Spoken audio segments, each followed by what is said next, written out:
Saint-Martial-de-Gimel, 490 habitants, se situe tout près de Tulle. La dame infectée par le coronavirus habite dans un hameau éloigné avec son mari. Selon nos informations, le couple revenait d'un voyage. Pour le maire, il n'y aura pas de conséquences pour le village. L'école pourra rouvrir normalement ce lundi. Ce sont des personnes qui sont assez isolées par rapport à la population. Ce ne sont pas des personnes qui sont dans les associations ou que l'on voit régulièrement dans le bourg de la commune. Le mari de la patiente a été placé à l'isolement. On devrait lui confirmer dans les prochaines heures s'il est porteur du coronavirus.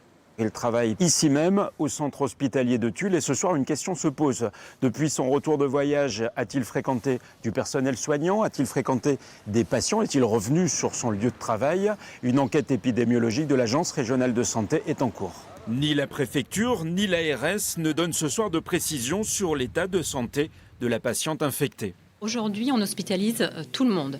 Donc c'est la situation au jour d'aujourd'hui. Même si on n'a pas de gravité, on a une grippe, on est hospitalisé. Quand le système va devoir monter en charge parce qu'il y aura des cas plus nombreux ou des cas en Corrèze, il va falloir trouver une autre organisation. Tous les cas qui ne seront pas graves resteront à domicile. Donc il y a une articulation qui est nécessaire avec les professionnels libéraux de la ville pour éventuellement assurer, s'il y a besoin, une continuité, une surveillance des soins. Sur l'ensemble de la Nouvelle-Aquitaine, 13 nouveaux cas ont été confirmés ce dimanche 8 mars, ce qui porte à 29 le nombre de malades dans la région.